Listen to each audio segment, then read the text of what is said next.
Wilfried Pléa, bonjour. Merci de nous rejoindre sur ce plateau Web TV. Vous êtes associé du cabinet Aliénor Partners, spécialisé en transmission entreprise.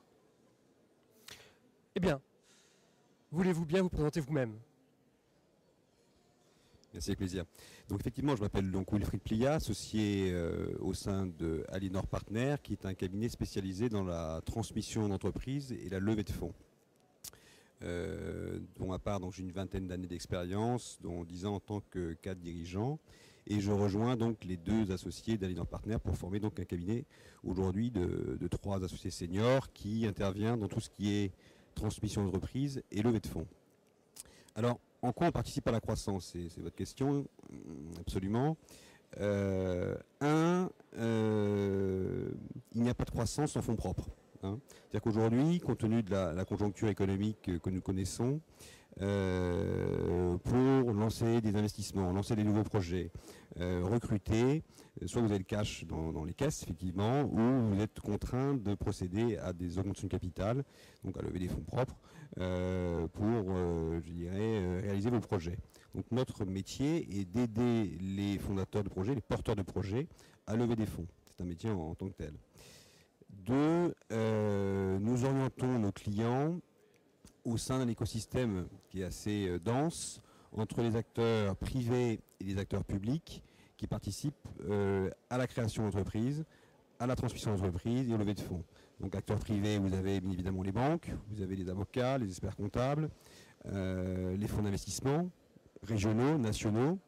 Dans les acteurs publics, vous avez la mairie, la CUB, le conseil général, le conseil régional, OSEO, le réseau Entreprendre. Donc il y a beaucoup de monde, effectivement, et notre métier, c'est effectivement de connaître tous ces intervenants, ces spécificités, et d'orienter nos clients au mieux pour qu'ils puissent soit obtenir effectivement des conseils, des prêts, des subventions, en fonction de la maturité du projet, de la nature même du projet, pour effectivement que celui-ci puisse se mener à bon terme.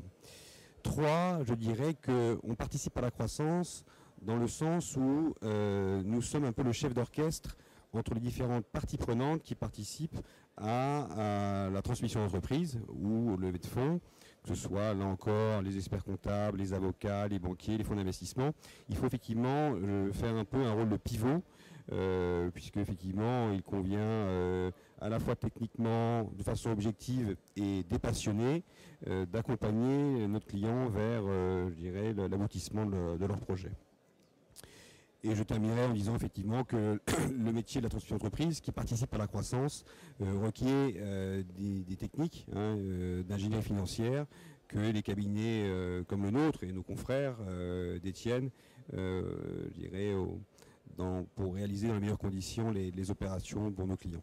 Voilà. Wilfried, vous êtes le financier du groupe, le financier de l'équipe. Aujourd'hui, une question qui intéresserait, je crois, toutes les entreprises. Y a-t-il des sources de financement qui prédominent sur d'autres? Je pense que vous parlez sur la région ou en France, effectivement. Donc, vous connaissez que vous savez qu'effectivement le système de financement français est quand même assez orienté vers les banques, que dans le contexte actuel, les relais que sont les fonds d'investissement, là encore régionaux ou nationaux, montent en puissance, un peu à l'instar de ce qui se passe dans les pays anglo-saxons. Néanmoins, le socle du financement demeure notamment les banques, qui d'ailleurs sont souvent même, je dirais, souscripteurs des fonds d'investissement.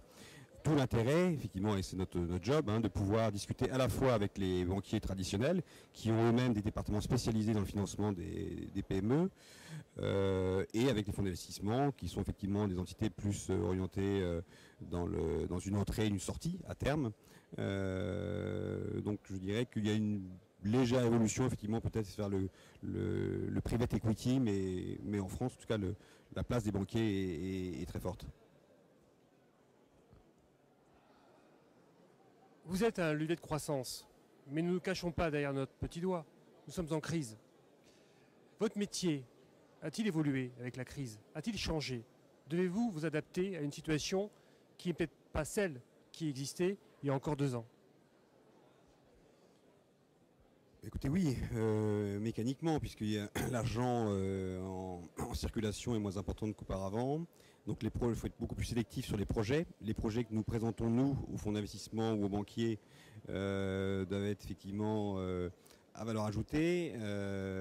Donc la posture que nous pouvons avoir par rapport aux projets de financement, soit en levée de fonds ou en acquisition, doivent être effectivement assez plus rigoureuses qu'auparavant.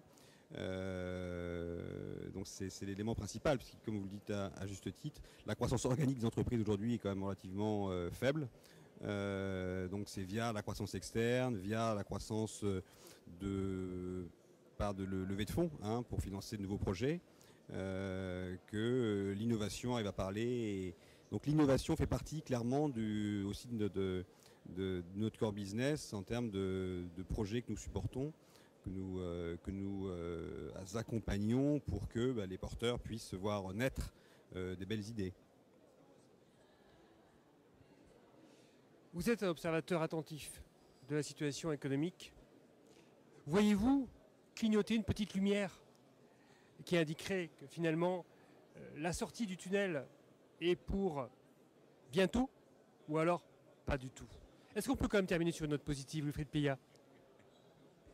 Moi, je terminerai par une petite citation de Darwin qui disait que les espèces qui survivent ne sont pas les plus fortes, ne sont pas les plus intelligentes, mais celles qui s'adaptent au changement. Voilà. Donc,